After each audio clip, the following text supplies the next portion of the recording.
God, omnipotent, all-powerful, and there is none beside him.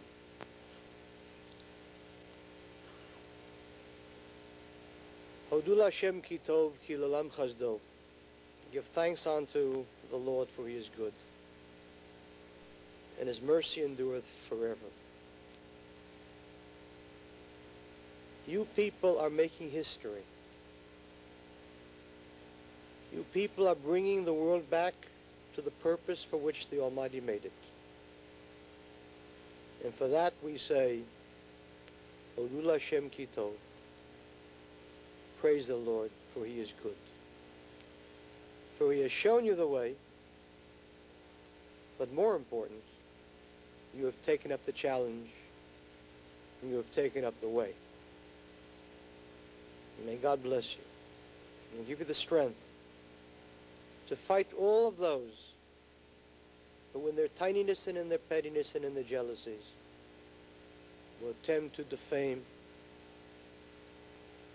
And remember, defamation is the last refuge of non-thinkers. Those who cannot debate will defame. Those who are afraid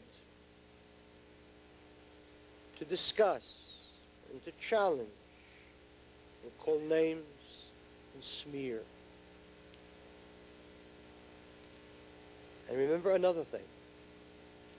Numbers never decided truth. Abraham was called the Hebrew, Ha-Ivri, in the Hebrew language. The rabbis asked, why was he called Ha-Ivri? And they say because it comes from the Hebrew word Aver, which means side. The whole world stood on one side, and he stood alone on the other side, and he said, I am right, and he was right.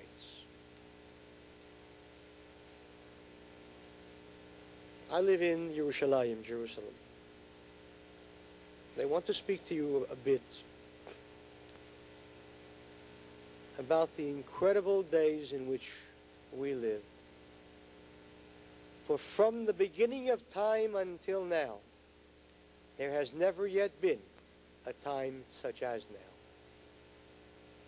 And he who has ears to listen and eyes to see can hear and can see the coming of the Messiah.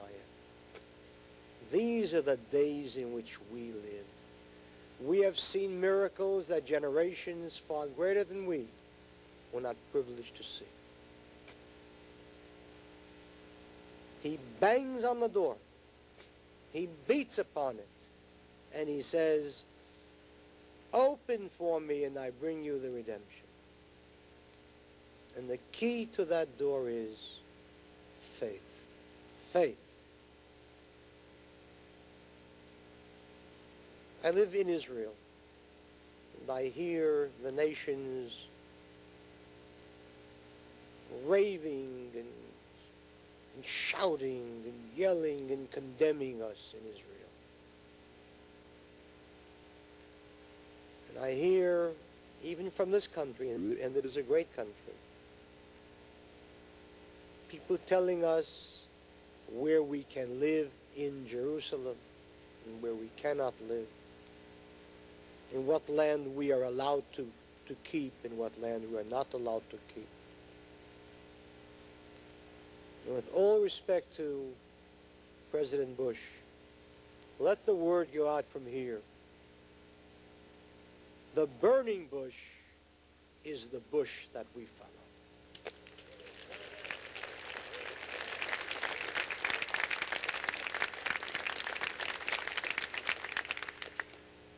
I want to speak to you about Israel and why in our times we have seen the beginning of the final redemption. What did our generation have? What does it have that we merited such a magnificent fulfillment of the prophecies of this great book, the Tanakh?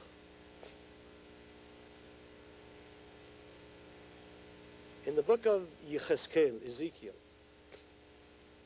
chapter 36, one of the great, great chapters of Tanakh, he speaks of our time, in that each one listen and study, and this isn't a speech, this is a Bible lesson, a lesson in Tanakh. I sometimes sit and discuss with Jews, with rabbis, who say, how can you say that the state of Israel is God's hand? Look at the people who founded it. Look at the people who run it. Are they men of piety? Are they men of faith? Certainly the first Jewish state was founded by Joshua, man of faith, observer of the commandments. The second state, Ezra, Nehemiah, Nehemiah. They were men of faith. They believed. They observed. But look at this state.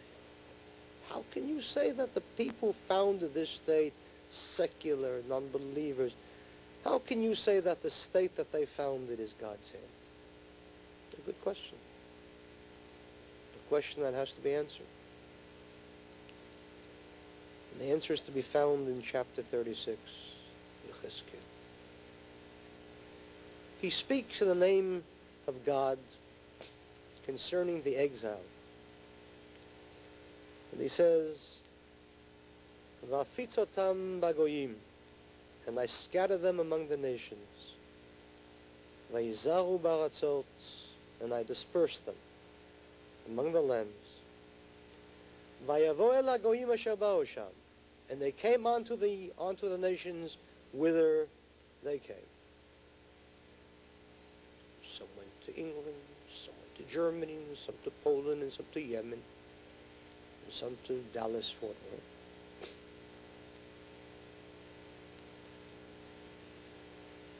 Vayavo el hagoyim asher ba'u sham, and they came on to the nations whither they came. Vayichalelu et shem kodeshi, and they desecrated my holy name. Think for a moment. What is he saying here? Simply because the Jews went into the exile, did that mean that ipso facto they desecrated God's name? You travel to Brooklyn, you see synagogues, and rabbis, and grand rabbis, and you see people observing Jewish law. Where do you see an exile in which they desecrated God's name?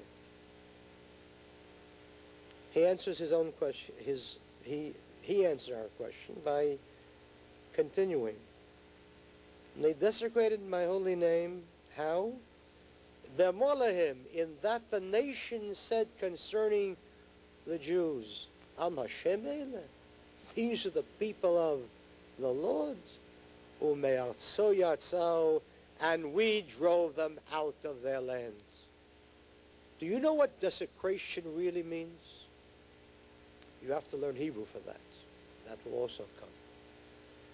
It comes from the Hebrew word chilul, which means a vacuum, space, empty.